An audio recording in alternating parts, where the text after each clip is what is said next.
और dialysis patients को भी देखता हूँ। गुरुजी, किडनी मरीज, डायलिसिस मरीज इस बीमारी से मानसिक रूप, शारीरिक रूप और आर्थिक रूप से बहुत कमजोर हो जाते हैं। हमने उदाहरण के तौर पर आपकी प्रतिमा क्लिनिक पर विराजमान भी की है। कोई मरीज जब बीमारी से परेशान हो तब उसको आपका उदाहरण देते हैं और मोटिवेट करते हैं और राधा नाम जप करने का प्रेरणा भी देते हैं। महाराज जी, आपके श्री मुख से कृपया किडनी मरीजों को संदेश दें जिससे उनको मानसिक शारीरिक शक्ति मिल सके। महाराज, सबसे पहली बात यह है कि जहां हम ये स्वीकार करते हैं कि हम मरीज हैं, सबसे पहला निगेटिव भाव ये हमारे जीवन को नष्ट करने वाला होता है। हमने आज तक अपने को स्वीकार ही नहीं किया कि मैं किडनी मरीज हूं। अगर स्वीकार कर लें तो हम बिस्तर से न उठ पाए। हमारी जो दिनचर्या है, रात्रि के उठना और पूरा सब, ऐसे हम अपने को मरीज नहीं स्वीकार। तो मरीज तो है ही शरीर, पर हमने स्वीकार नहीं किया। तो उससे क्या हो गया कि हमारे अंदर एक प्रसन्नता रहती। पहली बात, किसी भी मरीज को अपने में मर्ज नहीं देखना चाहिए। शरीर रोगी है, आप अविनाशी भगवान के बच्चा हो, तुम्हारे ऊपर कोई रोग नहीं। हम उस रोग को स्वीकार करते हैं अपने ऊपर, तब अप डाउन हो जाते हैं। और दूसरी बात यह है, जब एक दवा में इतनी सामर्थ्य है कि यहां लगा दी जाए, शून्य कर दी जाए, तो यहां ऑपरेशन होता है, हम देख रहे हैं पर हमें कष्ट नहीं है। तो क्या भगवान नाम में इतनी सामर्थ्य नहीं कि हमारी किडनी फेल है और ये मैं देख रहा हूं पर आनंदित हूं? विचार करना। धन्वंतरी जी ने समस्त आयुर्वेद को शोध करके ये निकाला कि अच्युत गोविंद नाम में जो औषधि पावर है वो किसी औषधि में नहीं है। जो रोग निवारण की सामर्थ्य भगवान के नाम में है वो और किसी औषधि में नहीं है। तो हम नाम जप करें और विचार करें कि नाम, देखो तुम्हारे सामने बैठे हम, डायलिसिस होता है और ये किडनी ऐसी बुरी तरह से खराब है, पॉलिसिस्टिक किडनी, 6-6 इंच 9-9 इंच उसका आकार बढ़ जाता है। तो पीड़ा भी तो होती है ना, जो काम उसका होता है वो नहीं होता। तो अगर आप अपने में उत्साह रखोगे तो रोग आपको परास्त नहीं कर पाएगा। तीसरी बात यह है कि जब हमारा शरीर रोग युक्त हो चुका है तो हमको अपने दिमाग में बैठा लेना, मरना एक बार ही है, 100 बार नहीं। स्वस्थ पुरुष भी मरेगा और जिसकी किडनी फेल वो भी मरेगा, लेकिन वो टाइम पहले से निश्चित है कि कब मरेगा। तो हम आज क्यों मरे, उसका चिंतन करके आज क्यों मरे? बोले डायलिसिस बहुत कमजोरी करता है। हम आपको कहते हैं हमारे अंदर भी वो आता है। अब जैसे आज डायलिसिस है, डायलिसिस होने के बाद हमें 2 लोग पकड़ के आते हैं, लेकिन 10 मिनट केवल हमको आके बैठाला। 10 मिनट में हम अपने चिंतन में आए, घाटो छोड़ो और टहला फिरा, शौच स्नान अपनी दिनचर्या में लग गए। हमको ये बर्दाश्त नहीं होता कि मैं बीमार हूं। ये अगर हम बर्दाश्त करने कि मैं बीमार हूं, ये स्वीकार करके, तो हम आज ही डाउन हो जाए। आपको हम अपना रहस्य बता रहे हैं। हम पहली बात स्वीकार नहीं किए आज तक कि हम किडनी फेलियर है। हम जैसे सुबह उठते हैं तो हमें ये ध्यान नहीं आता मैं किडनी फेलियर हूं।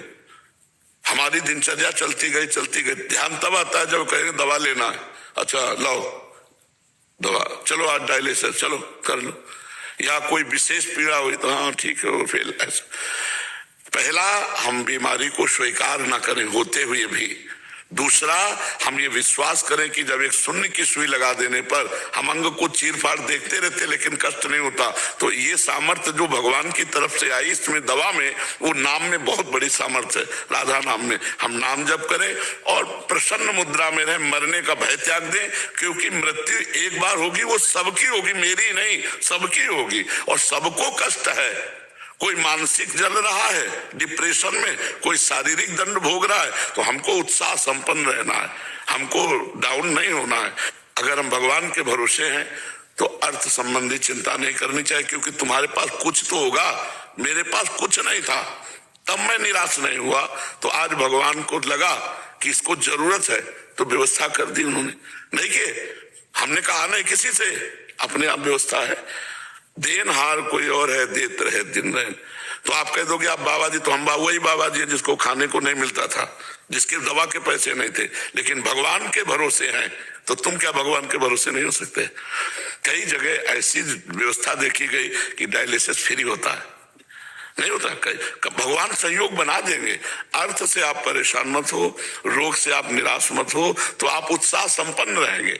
मतलब जैसे हम प्रसन्न मुद्रा में हैं तो रोग का हमारे ऊपर कोई प्रभाव नहीं पड़ रहा, न चेहरे पे पड़ रहा है और ना हमारी दिनचर्या पे अब ये सूझन ये थोड़ा, अब किडनी खराब तो अपना हो, लेकिन हम इसको कुछ नहीं गिनते।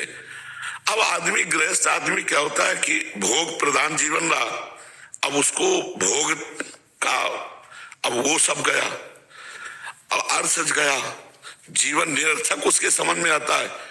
अगर नाम जप करता हो तो जीवन सार्थक समझ में आवे तो कितना बढ़िया है, भगवान ने भोगों से बचा लिया। अभी भी नाम जप करे तो आगे जीवन सार्थक। बिल्कुल बिल्कुल बिल्कुल बिल्कुल, ये नाम का ही प्रभाव आप देख रहे हो, जो देख रहे हो नहीं दुर्गति हो जाए आपसे कह रहे, क्योंकि हम देखते ला उसका जो प्रहार होता है ना रोग का, वो दुर्गति हो जाए पर वो तुरंत एकदम जैसे कोई दबाए बैठा हो और उसको फेंक दो एकदम, ऐसे ऐसे हमें आनंद आता है। वो केवल भगवान की शरण में, भगवान के नाम से, और ये पक्का कि मरूंगा एक दिन, और सबको एक दिन मरना है, तो मुझे आज क्यों मरना है, मैं आज आनंदित रहूं, मुझे जैसा जीवन दिया उसी में मैं आनंदित रहूं। और ये आनंदित तभी हो सकते हो जब नाम जप करोगे, तो राधा राधा में पैसा नहीं लगता है। और सब हम सबको कहते हैं कि भगवान अगर कष्ट देते हैं तो उसकी व्यवस्था भी देते हैं। ये कोई नहीं कह सकता कि ये कष्ट में है इसके पास व्यवस्था नहीं। भगवान व्यवस्था जब सबकी करते हैं तो हमारी भी करेंगे, ऐसा सोचना चाहिए।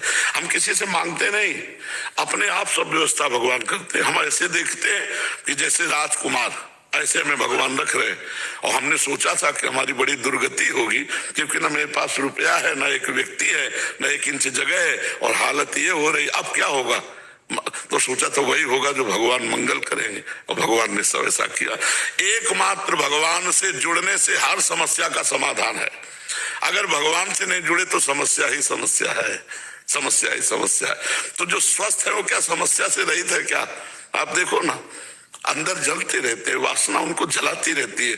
तो नाम जब भगवान का आश्रय, ये सबका मंगल करने वाला है। और कभी कोई निराश ना हो, भगवान सबको देख रहे हैं। अगर आपके हृदय में कोई ऐसी बात हो कि आप किसी से कहना चाहते हैं सहयोग के लिए, तो किसी से मत कहना, भगवान से कहना, और ऐसी अलौकिक व्यवस्था करेंगे तो पूछो मत। तो भगवान के हमने देखा कि हर व्यवस्था उनकी तरफ से ऐसे होती है।